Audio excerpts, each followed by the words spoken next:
what kind of programs are replicable throughout our agencies. And so the other thing that I find so helpful from the JCCA is whenever we go to the professional conference, I come back with my notebook filled with different ideas. And I joke with Rabbi Safran. I'm like, okay, what program are you doing now that I can totally take and steal for next year? Because she's given me some great resources. And so the nice thing about having a Zoom session right now is this is going to be collaborative. And this is ways for you to take what other people are doing. And especially at the end, when we go into breakout rooms, this is a chance for you to say, I could do this at my agency. If you look for most of those pictures that we showed, you could take any one of those programs. If you happen to work with Jesse Rosen, just ask him to put on a sheet again and climb up a hill, and you've got a ready program for Shavuot.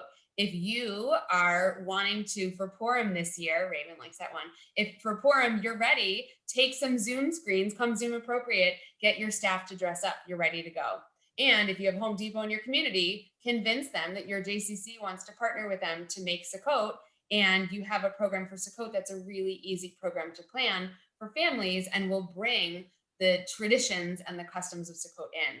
And so we're all about collaboration and learning from one another and resources to enhance Jewish life at your JCC and enhance your life and make your life easier. So we're ready for the next slide.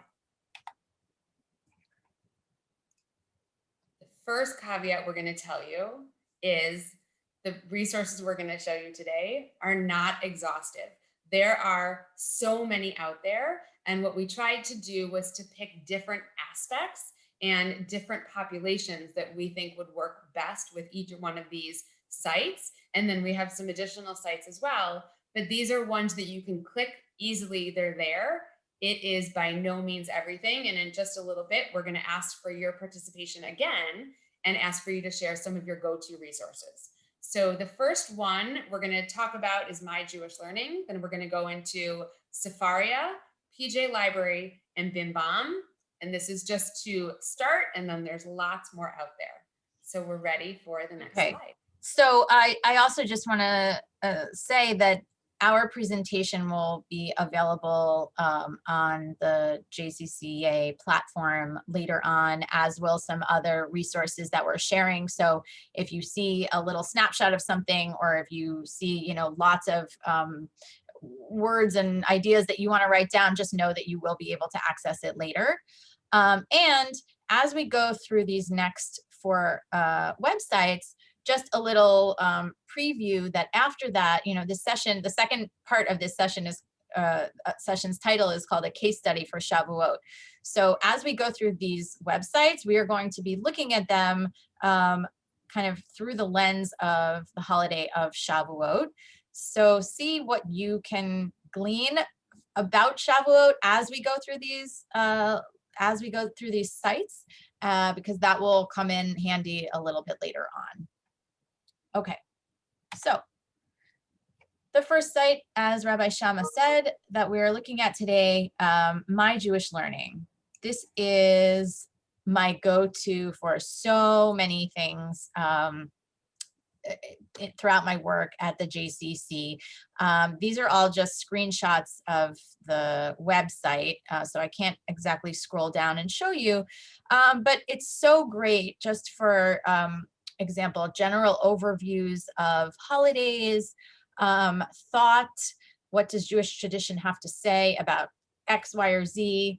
If you're looking for the weekly Torah portion and you want to find different commentaries, modern commentaries on that week's Torah portion, you can come here, different traditions. So I circled at the top, you can see I circled study. That's the main one that we're looking at today. But then as you can see, the highlighted terms in the middle of the page, Jewish thought, Israel, Jewish culture, all of these things are on My Jewish Learning. Really I should stress, from a pluralistic perspective. There's no one agenda here or no kind of outlook on Jewish life. These are the people who contribute.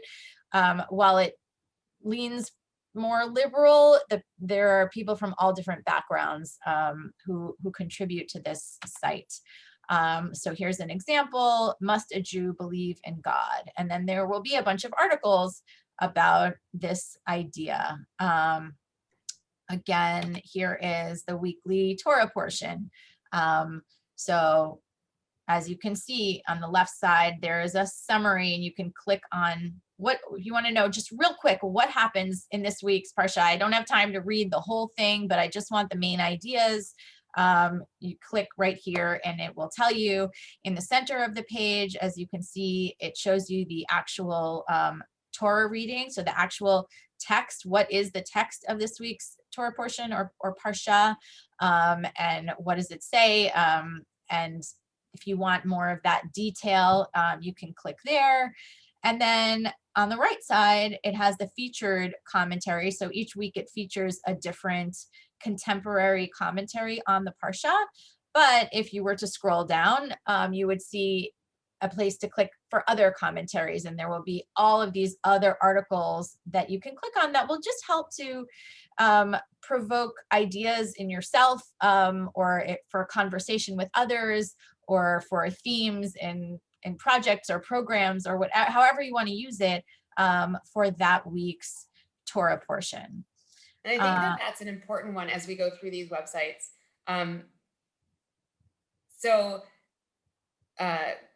We're going to go, well, I see a question in the chat in 1 second, and I'll read that to you. But how many of you have been asked, like, oh, if you're going to send a newsletter to your early childhood families, and include this week's Torah portion? So it's even a way to go. What is this week's Torah portion? And what do you need to do if you need to present to the board, if you need to do something else? And it says, can you answer that question with a yes or no, please? Don't want to get off subject. Thank you for this. I don't know what that. Fran, do you want to unmute and explain that a little more? Sure. The one that you said, can a Jew not believe in God? That one. And I don't want to get off subject, but I just so appreciate what you're sharing with us. And Right. I was wondering if somebody would be willing to answer that with a yes or no, but I'm moving on. Thank you. I think not a yes or no question. I know. I mean, way to give her the article. I'll read the hard one right off the bat. But it's great because, right, I'm so glad that it provoked that thought in you, and that's exactly the point, right? Is that we want to have these conversations, and because at the end of the day, when we're talking about Jewish education and Jewish living and Jewish learning, we all know there is no one answer about anything Jewish, right?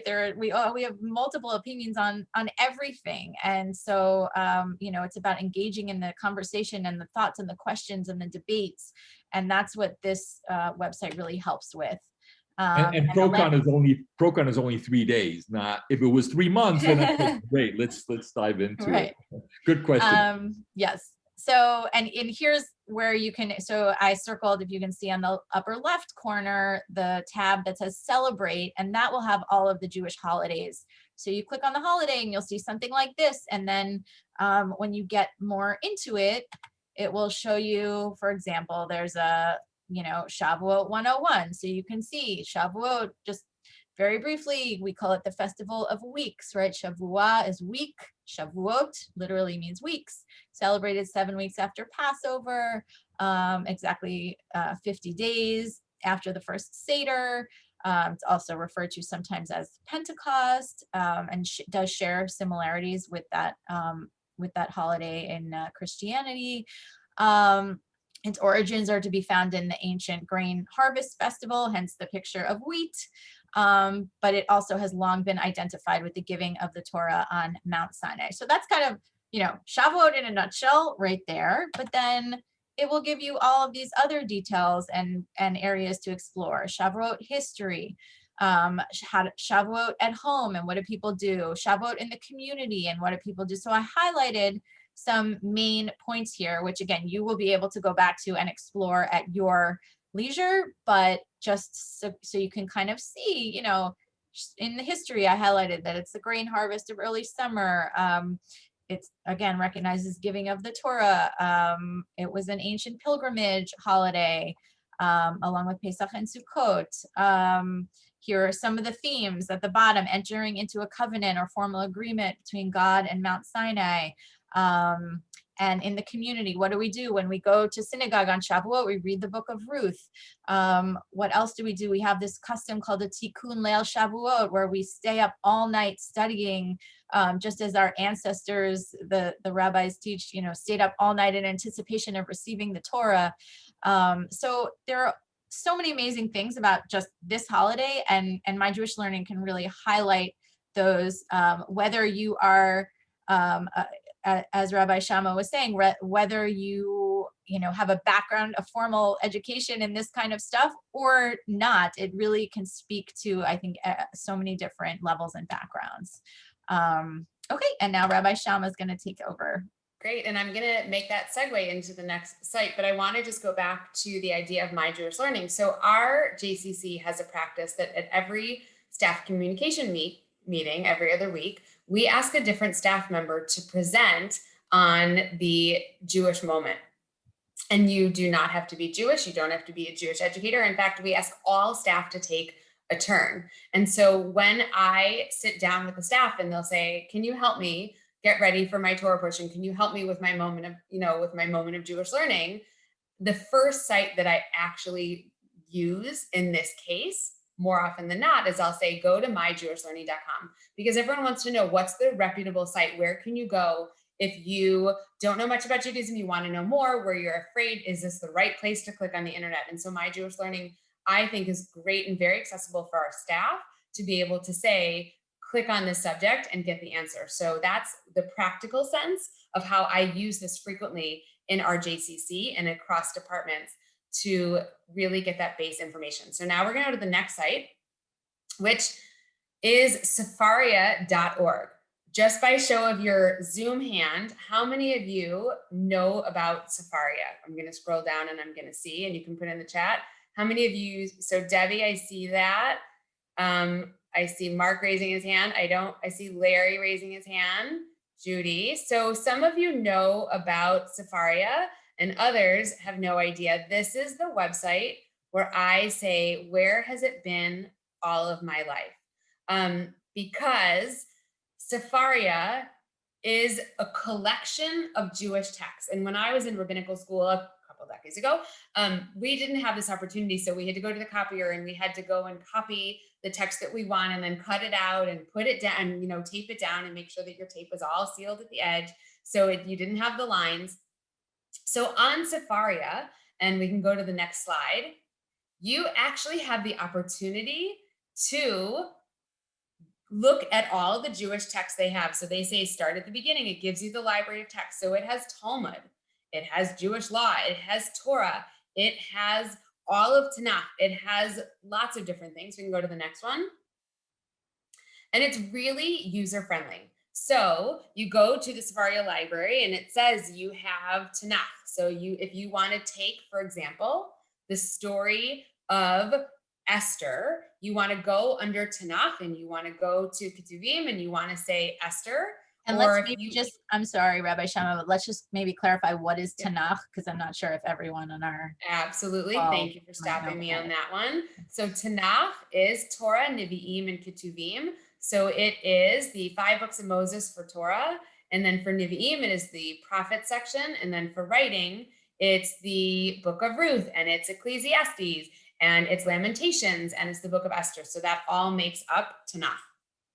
So we talked about Talmud is oral law. So it actually, amazingly enough, on Safaria.org has all of the Talmud. So when you want to make a sheet for a ready reference, you can go click on the part of the Talmud that you want, and you can copy it, highlight it, and paste it. And yeah, Reva said it's the Jewish Bible. You are right. So Safaria has all of this here. You can do, if you want to dabble in Kabbalah, if you're teaching a class on Kabbalah, it's right there. So what I did for the next slide was on Shavuot, we read, if you want to go back one, please. You want to click a little far. We read from the book of Ruth. And so if you go to Safaria, if you click in the middle where it says Ruth 1, it actually will tell you the book, and then you go right to the chapter and right to the verse. And so I actually chose the part of the story of the book of Ruth where it is, wherever you go, I will go, your people shall be my people. And so when I want to use that for teaching, if I want to put that even in an early childhood classroom, or if I want to put that for staff, or if I'm working in the development department and I want to put this on a letter that I'm sending to donors, all I have to do is copy the Hebrew verse and the English and then paste it into whatever I'm using, and it's right there. So now we can go to the next one.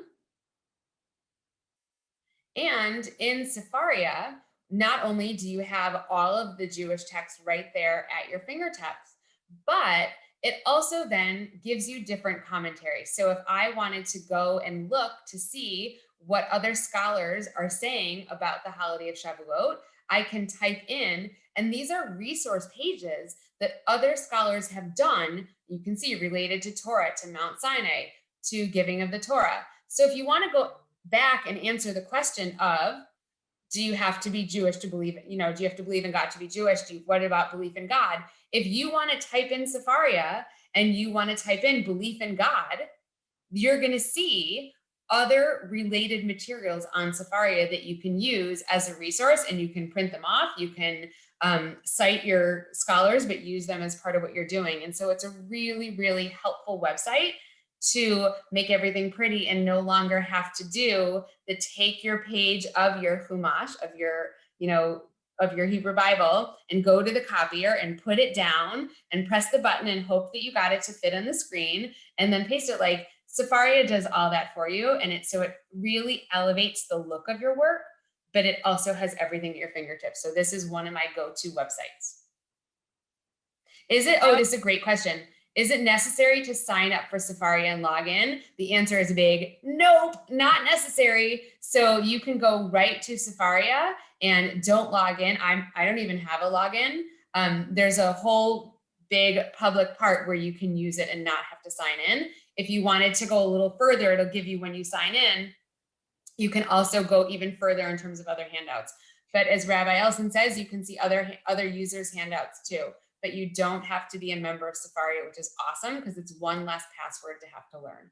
And I would add, even if you do sign up, which you can, and it's free, it will help you. You can create text studies and source sheets on the website itself, and then it will save them on the website so that every time you log back in, you have things that you have created in the past. So if you find that you're doing that a lot, it might make sense for you to create a login and to kind of have a record of your sheets that you personally have put together. And you can choose whether or not you want those sheets to be public so that other people, if they're doing a search on your topic, they could find your sheets, or if you want to keep them private and you don't want them to be visible to other people. But that's also just a great way to be able to use this site if you're putting together text studies. And you can use, I don't remember if you mentioned this or not, but the Hebrew and English. So, right, you can have the Hebrew and the English side by side and copy that, or you can just copy the Hebrew, or you can just copy the English. So depending on your comfort level with Hebrew, and that's another great thing about Safaria as well. And you can also change fonts and sizes too. So again, it really does make what you're working on look professional. So it's very, very user friendly. All right, I think we're ready for the next one. All right, so the next website that I want to go to is PJ Library.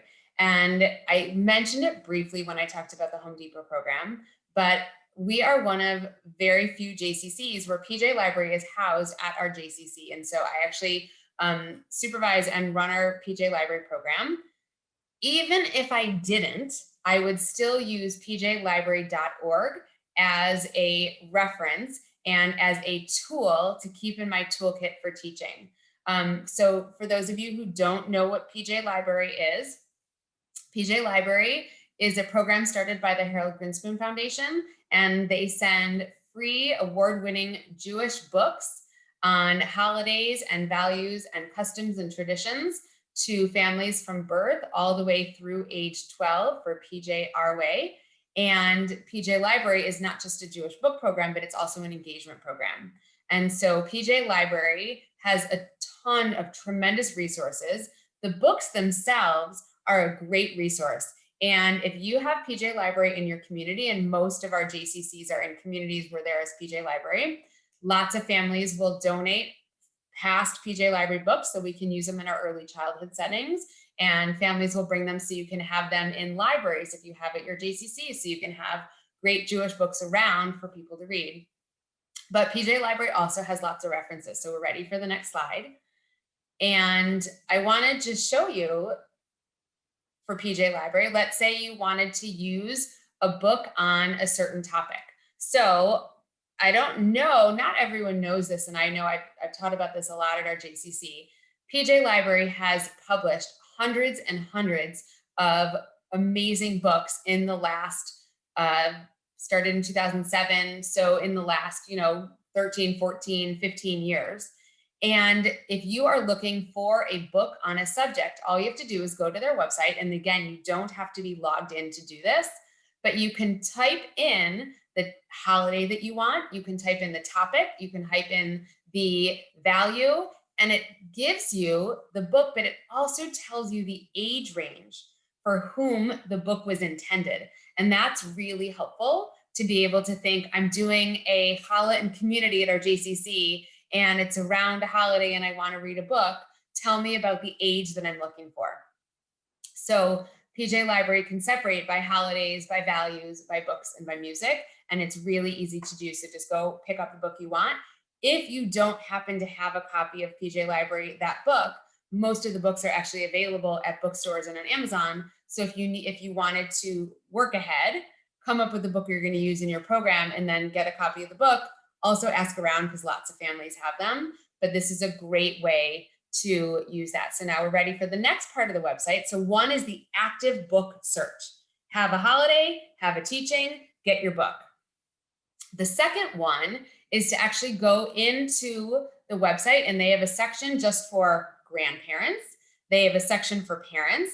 They have a ton of crafts and recipes and traditions. And so let's say you want to have a cheesecake bake-off at your JCC, which I recommend doing. We did it for staff. It was a delicious way to appreciate the holiday of Shavuot.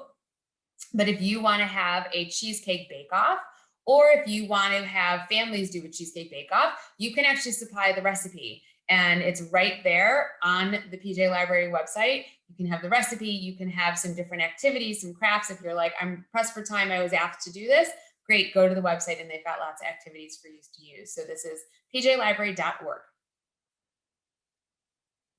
And I was asked to share, I am from the JCC in Milwaukee, the Harry and Rose Samson Family Jewish Community Center.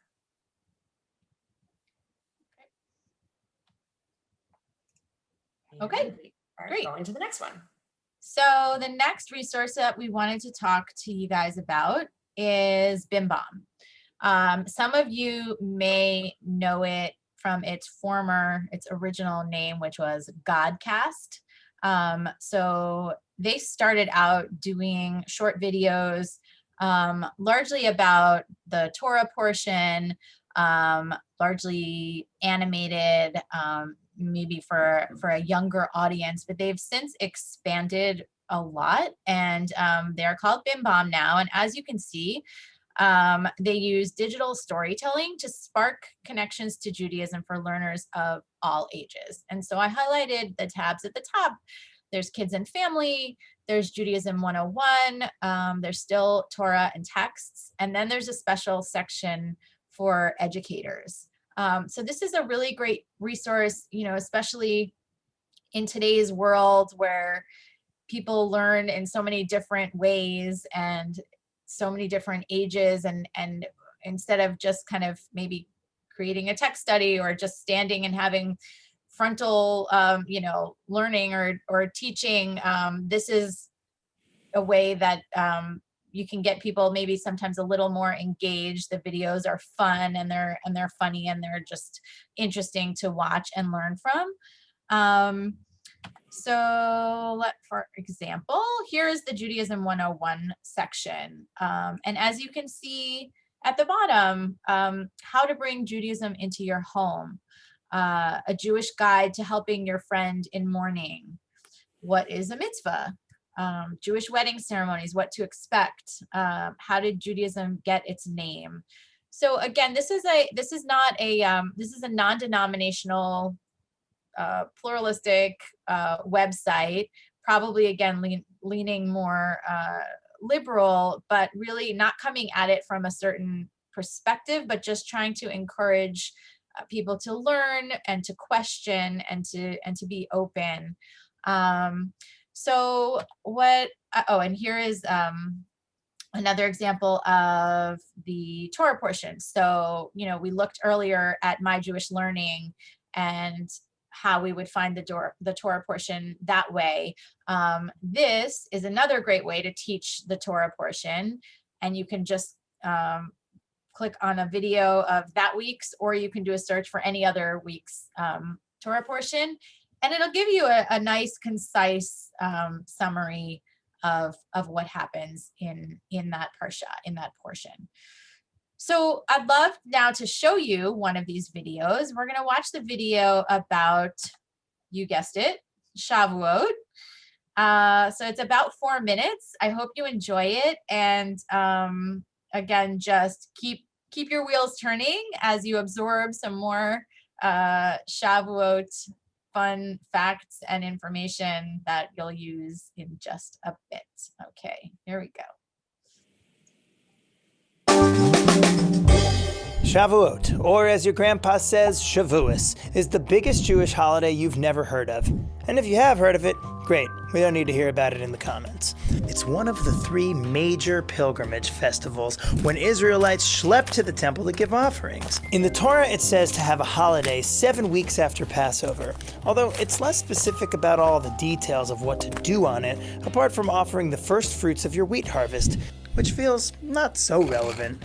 The rabbis long ago picked this day to also celebrate Matan Torah, God giving the Torah to the people at Mount Sinai, a real peak experience. Passover is known for the Seders, Sukkot is known for eating in sukkahs, Shavuot, if you know it at all, which you probably don't, is starting to attract some real love for all-nighters called Tikkun Leil Shavuot. These all-night study sessions happen all over the world, and they're a great way to check out the Jewish scene where you live, because you get to have free-form conversations in a less formal setting than services. At some places, Tikkun goers keep it traditional, looking at the book of Ruth to talk about committing to the Jewish people, the wild throne vision from the book of Ezekiel to talk about Revelation, and of course, the text of the 10 Commandments. Other places bring Torah into hot-button social debates, or bring in the arts and culture crowd with Jewish film screenings, cheese tastings, and yoga at dawn. Not for me, but other people like yoga. The origins are Kabbalistic.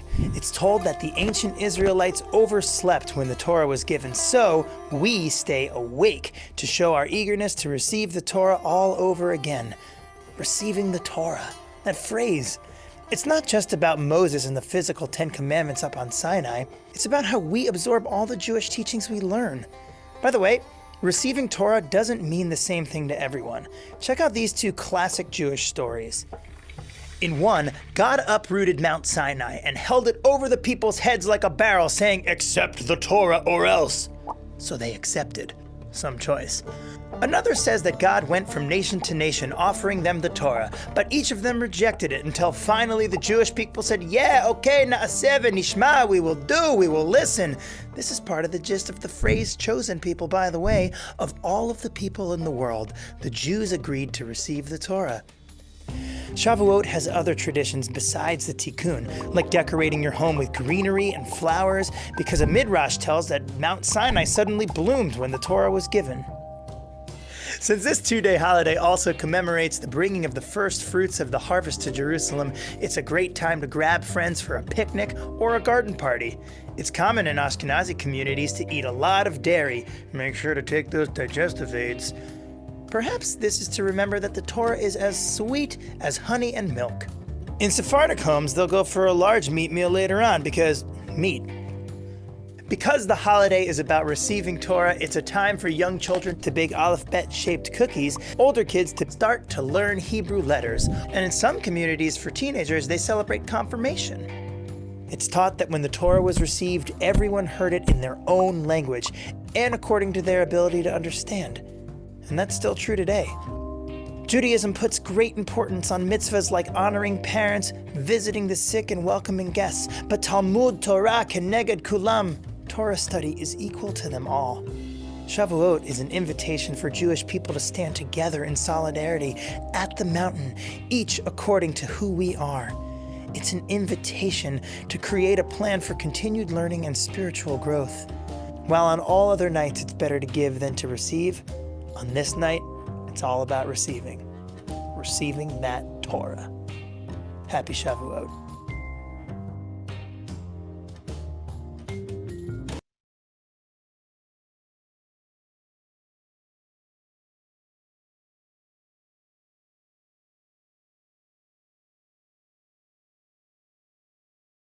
Okay.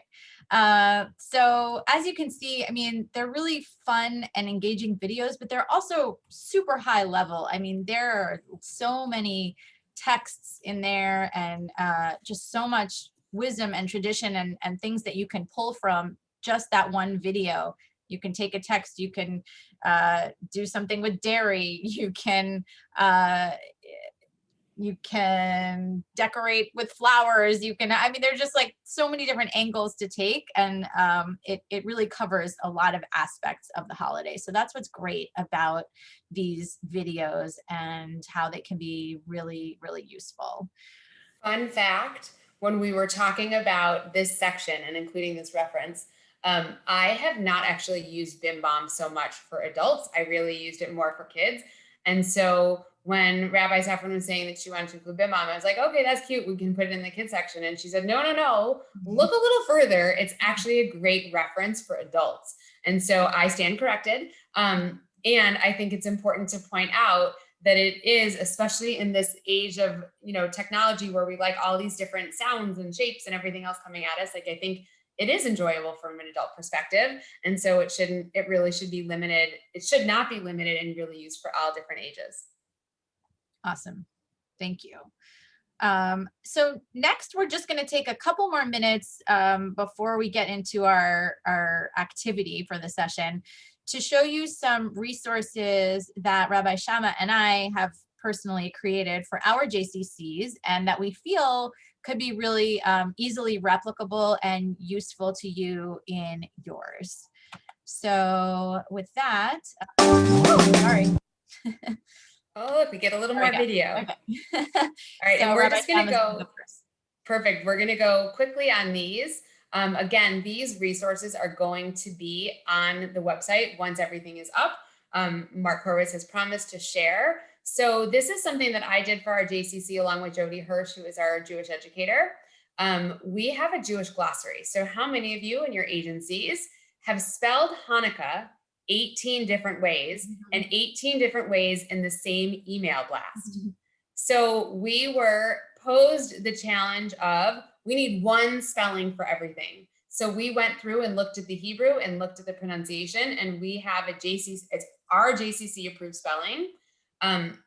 So Hanukkah, by the way, is Hanukkah. There's no CH in our JCC Milwaukee for Hanukkah, but we actually did a glossary. And so it is lots of different terms, lots of different words, how you spell it, a quick definition. And this is something we give to all staff so that when we are writing correspondence, we can spell Lag BaOmer the same way, and we can spell Shavuot the same way. So this is our Jewish glossary. And again, this will be ready and shared in the reference. Great.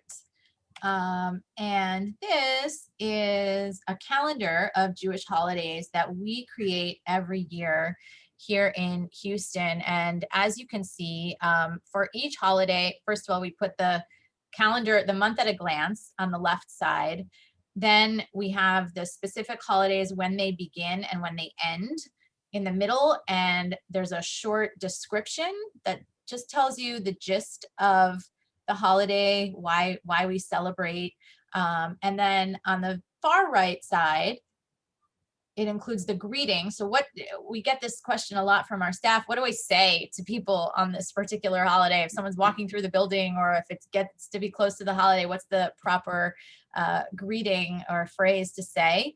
So we include that. We also include practical information like our building is closed at this time and this time, and you should be aware. And then any sort of special programs that we're having that are associated with that particular holiday. So we distribute this to staff, but we also distribute it externally to anyone who walks through our doors. We have them available in our lobby and in our fitness center. And so we found that they are just a really useful at a glance tool for people to see what's coming up for the year, and to just get a quick overview of each of the holidays. Okay, so I think the next part is that we wanted to show you before. So the question, you can't see it, Rabbi Safran, but can we get that too? Absolutely. So this is going, the glance tool is also going to be uploaded on the site. Mark Horowitz, I think you said like in the next week or two, correct? I think it'll be sometime after next week, and it will be on this SpotMe platform, and it will be able to be found by looking at this session. The recording of the session and the materials will be together. My supposition, and I'm sure I'm correct, is that you'll all get, anybody who's registered will get detailed understanding of how to find it and when it will be up. If you have any questions, I'm going to drop my email into the chat, and you can always check in with me. Great. And I know that Rabbi Shamah and I would also be happy to share our emails if others have questions after. But all these resources will be shared. Okay. Finally, as Rabbi Shamah said in the beginning, the list of resources that we are sharing with you today is by no means exhaustive, and we focused on 4 sites that we feel are very useful and important in the work that we do, but there are so many more. Here are just a few more. As you can see, some of them are news sites, like the Jerusalem Post and Haaretz, news about Israel, the Tablet magazine, Ritual Well, where if you want to mark a certain occasion, like for example, we had a ceremony on the 1-year anniversary of COVID for our staff. What would be appropriate to include in a ceremony like that? Ritual Well is a great place to go for something like that.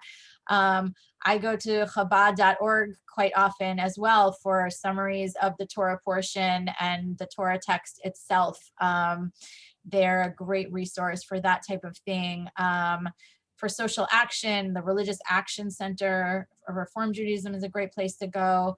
All of the major Jewish denominations have websites with lots of resources. So we have the Union for Reform Judaism, URJ, the United Synagogue of Conservative Judaism, USCJ, Reconstructing Judaism, and then the Orthodox Union and Chabad.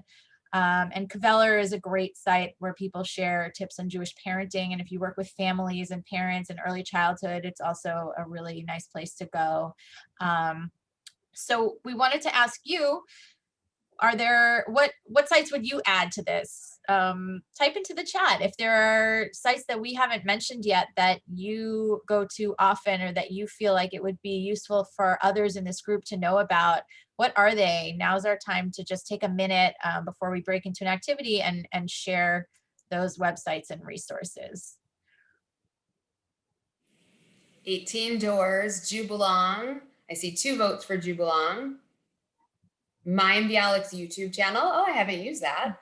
Times of Israel, modernritual.org, our own JCCA.org site, and you can see that that's on there. There's also Sheva and Tag. The Tag resources are great. For programmatic ideas, the 92nd Street Y, myjewishlearning.com we talked about. Let's see, is there any other ones? All right. Oh, E-Jewish Philanthropy. I mean, how could we not put that in there? I use E-Jewish Philanthropy all the time. JNFKKL, Aish.com, B'chol Lashon. Great. These are great. Yeah. So there are so many. Write down really fast so you can have all these websites to use. We can do that. We'll save the chat also. I think that will be available later. And the Jews of Color initiative is also on there. That's a great one. Great. All right, so we're going to go to the next slide, which is going to actually lead us into the next part. And this is we promised hands-on, we promised to make your lives easier by walking out of the session with something tangible. So what we're going to do is thinking about Shavuot as a case study. We are going to go into breakout rooms, and we're going to, with your smartphones right there. So this is not one of those workshops where we say, put your phone away. This is use your computer, use your phone, but go into breakout rooms, and each room will be assigned a different aspect of a JCC. So we have development, ambiance, staff, arts and culture, camping, fitness and rec, and early childhood. And think through using these resources, think through Shavuot. What program do you think would enhance your JCC next month for Shavuot? So you're going to be assigned early childhood. Do a group learn together. What programs have you done? What would you like to do? What's easy to use? What's cost efficient right now? And so we're going to give you about 15 minutes in your breakout rooms to groupthink and to share and to learn and to do, so that you walk out of the session and your exec is going to say, what did you learn from the conference? And you're going to say, I got 15 different programs I can do really easily in our early childhood program for Shavuot. And then you're going to go to your ECE director, if you're not the ECE director, and you're going to say, okay, I have a program for Shavuot. I'm ready to go. So that's what we're going to do. So this is that practical share. So if you have a great program you've done and you want to share that in your breakout room, great. If you want to work together to create a new program, we're going to do that. And then we'll wrap up by coming together and hearing what we've done. And we encourage you to use the resources that we just shared with you, or use the other ones that you like to go to, but really now's your chance to explore those a little bit. And also, just for each group, please assign one person to be the spokesperson, so that when we come back together, that person will share what was discussed and what ideas you came up with our larger group. And also, just in part of networking, make sure you take a minute or two to introduce yourselves and say where you're from, so that you actually walk out of this session getting to know someone new as well. And just to reemphasize, what do you want them to do with their cell phones? So they can use their cell phones to actually research new programs, to come up with, use the websites, to use any of the resources. It's all there. Like, don't log off, but use the cell phone instead.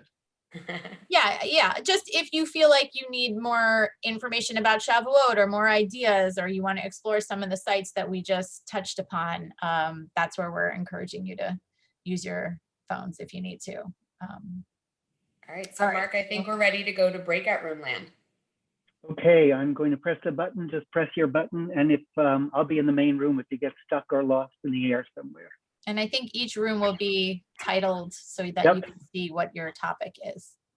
It is indeed.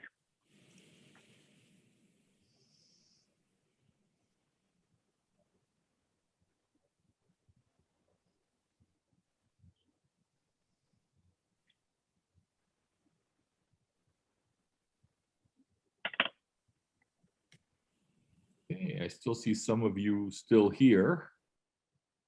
Yeah. If you would like to go to a break, if you would stop sharing your screen, then I can see who's around. Sure. Yep.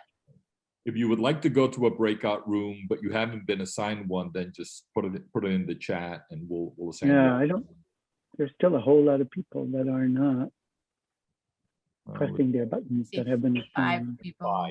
Some people may not be paying attention to their screen. I find that hard to believe. Well, there's still a whole lot of people here. Great job, by the way, Samantha and Shari. Just thank you. Very interesting. It could be that they have the workshop on in the background, and they are screen off and they're muted, and so they're not actually, like, they're multitasking. Maybe we'll Indeed. do a special room for people who If anybody here is having an issue, please just talk to us. I can reassign you. There's nobody who has not been assigned according to my, and it's also interesting to me. Oh wait, I can stop recording for a moment. You yourself and share with us a little bit about your conversation and some of the ideas that you came up with regarding Shavuot. So let's begin with the group that had camping. Where are you and who is your? Hi. Hi, introduce yourself, please. Hello, hi, I'm Katie Glazier. I'm the program director at the Siegel JCC in Wilmington, Delaware. Nice to None of us, our group has a lot of incredibly amazing experience. None of us are actively working in camp unless you count that I'm doing the DAXCO registrations for camp. So we just quickly shifted and talked about some of the things that we're doing for Shavuot or have done in the past and ways of engaging our community, because we all were Jewish educators, preschool teachers. We're all doing Jewish for our J's. Great. And it was a great conversation. One of the ideas that was brought up was the idea of writing your own Torah. Doing that individually or as a family. You know, what are the agreements that you have, you know, not rules, but what are the agreements? What are the commitments that you make to yourself, that you make to your loved ones? And that could be really meaningful and done either virtually or in person. Beautiful. One of the JCCs last year did a Shavuot cookbook featuring recipes from their staff that they gave out to their members. They also do a monthly Shabbat program for their members, and one of the programs discussed Shavuot. So sort of giving some education and a little opportunity to celebrate it. One JCC gives away candy Torahs and cheesecake bites at the fitness center. Which sounds awesome. And we had a little laugh about that. We have also done the same thing, some of the JCCs for Purim with Hamantashen, and how the people going in the fitness center love nothing more than getting sugar on their way in. Burn it right off. And the last thing that we discussed is you can make butter in a small mason jar and marbles using half and half, and you just shake it. What a great activity that is for preschoolers. It takes a long time, but you end up making butter and you can eat the butter, and it's sciencey. And just what a great program it is. And then that also gives to the dairy nod to Shavuot. That's wow. Awesome. Somebody wants to know where you can buy candy Torahs. Anybody know? Anyone who shared that idea to begin with? Oh, our JCC is planning to make them using Tootsie Rolls. I bet if you bought the long Tootsie Rolls, is that what you're talking about? Cute. Yeah. Fantastic. Yeah. All right. So write that one down. Feel free to take that idea.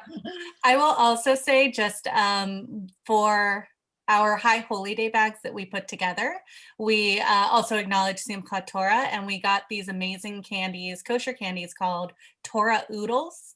Highly recommend them. They're kind of like chewy nerds a little bit. You can buy them in bulk, and people were raving about them. So for Simchat Torah or Shavuot, they're a really great treat. Awesome. That's awesome. All right. So the next group we want to hear from is early childhood and after school programming.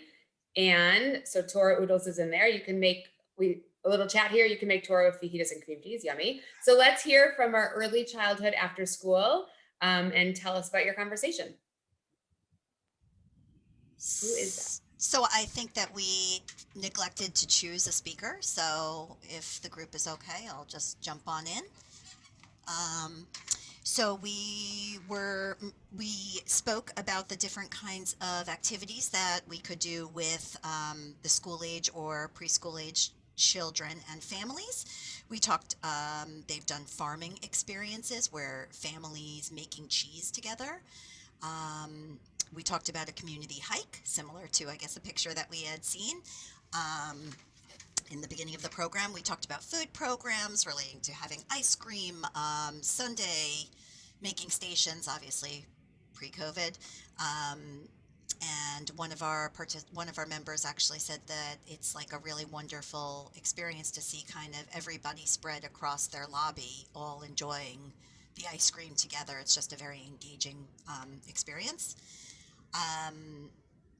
I shared a little bit about doing like a s'mores and send off to summer with the kids, as you know, it's always kind of when they're heading off to summer camp. And then finally, I didn't share this with the group, but we didn't get to the learning aspect so much. But what I do plan to do with the group, with my families, in addition to the s'mores send off, is a family brit, where they can put together their own kind of covenant for their family, rules that they can all engage in. So that's, did anybody else want to join in from our group? Did I miss anything?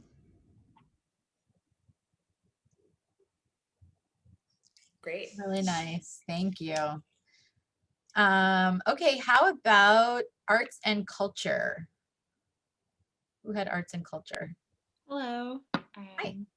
I'm Rachel Albert. I'm coming in from the Boulder JCC in Colorado.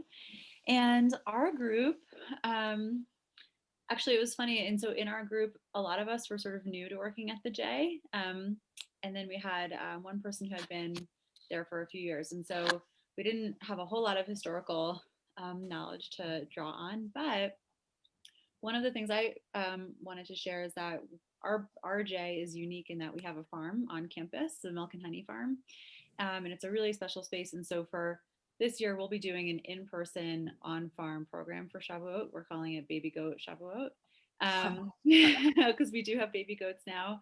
And so we'll be having different stations on the farm where kids and families will be rotating through, learning about the holiday. We might read a book. We're still working out some of the details, spending time with the goats and learning about milking the goats, learning about harvest and our harvest here on the farm and in our greenhouse. We do actually have wheat, but it's in a bag still because it's not yet been planted. And engaging the kids in a planting project and those sorts of things. So just really engaging them with experiencing the farm. And then some of the other ideas that folks shared were, treats for staff, from their coffee shop, having milkshakes that were both sort of dairy-free and, full-on dairy, with like little cards on tables with little snippets of information just about the holidays. And that's something that wasn't Shavuot specific. It was something that, they did for every holiday. And then someone shared that they actually have done some farm programs in the past with some community farms nearby. So you don't have to necessarily have a farm in order to, on campus in order to engage with harvest and farm in that way. Rachel, I think we're all going to Boulder. Everyone wants to go to Boulder to your farm. Come visit. I gotta tell you, I think we are the only session in all of ProCon, all the hundreds of sessions that actually mention goats. So you should all be very proud. All right, that was awesome. Thank you. We talk about goats all the time. All right, so the next one we want to hear from is fitness and rec. We did hear just a minute ago about cheesecake and fitness, but who had the fitness and rec group? Go ahead and unmute.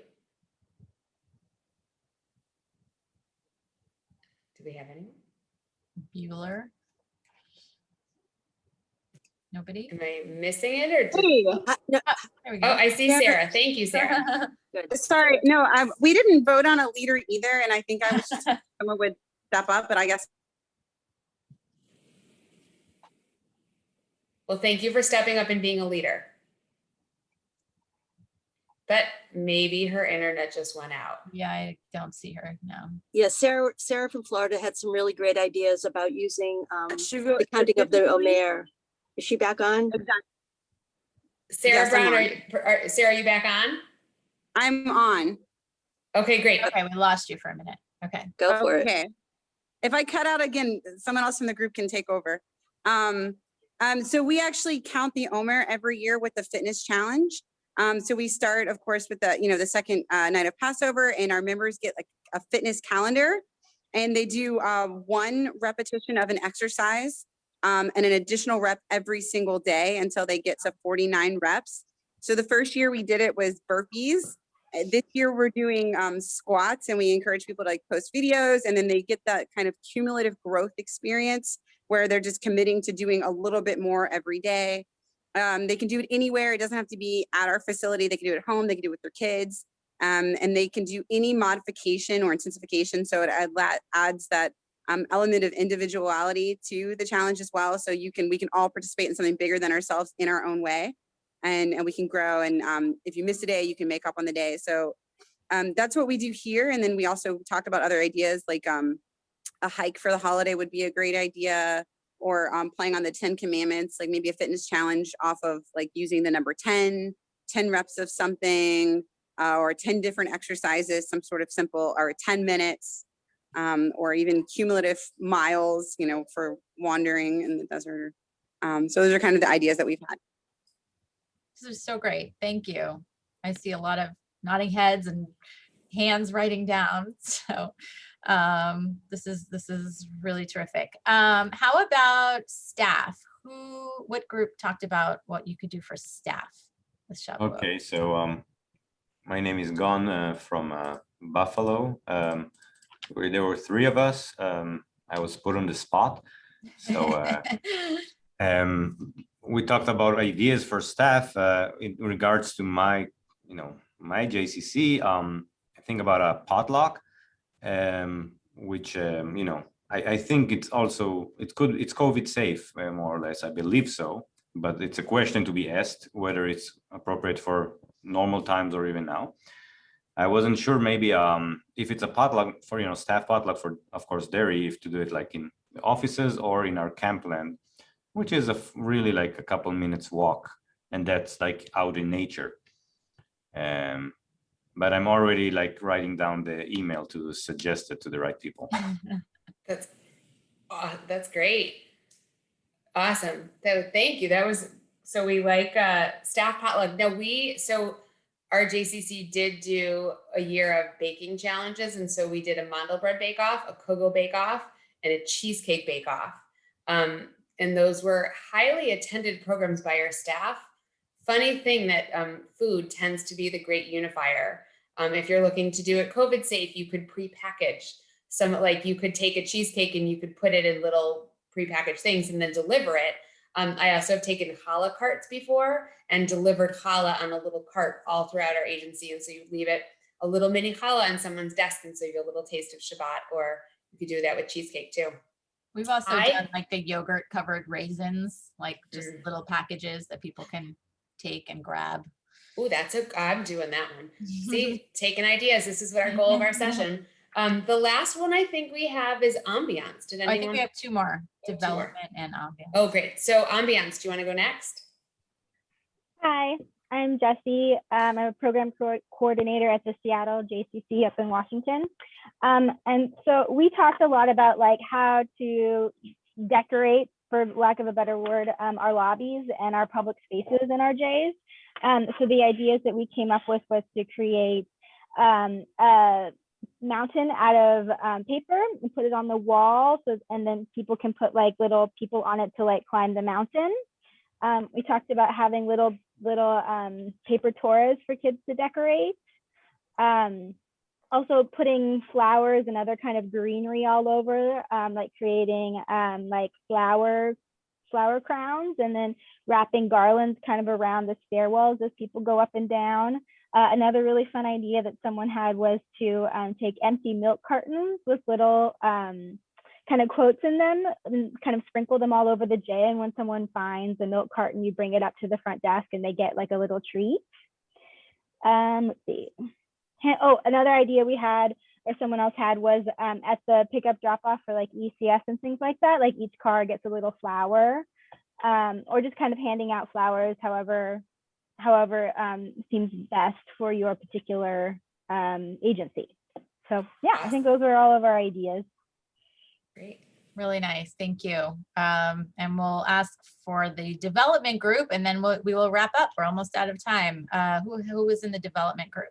Okay, well, I was elected for the honor, and we had 3 people in our group, Leanne and Roz and myself, none of us that have a development background, but it did not matter. And thank you for not organizing the groups that way. We talked about how Shavuot has been celebrated in the past, and right now how people are, loved all those drive-by things we all did, which was amazing. But maybe this could be an opportunity with our constituency in development, which is to touch base with our donors to have a non-fundraising opportunity that is not cost prohibitive, but having this be the first time that you come to the J to have a socially distanced ice cream social.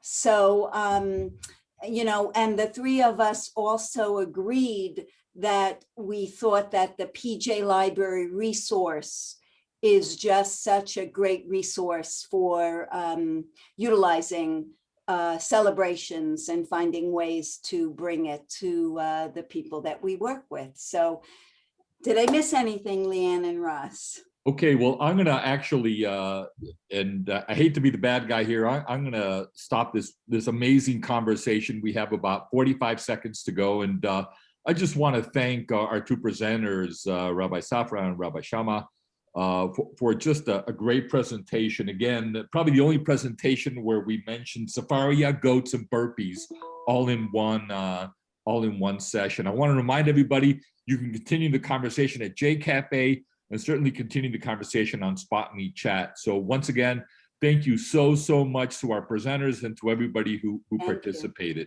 Thanks so much, everybody. Mark and I, that's all we have. Over and out here. Thank you all for being here, and email us if you have any further questions. Thanks, everyone. Enjoy the conference, the rest of it.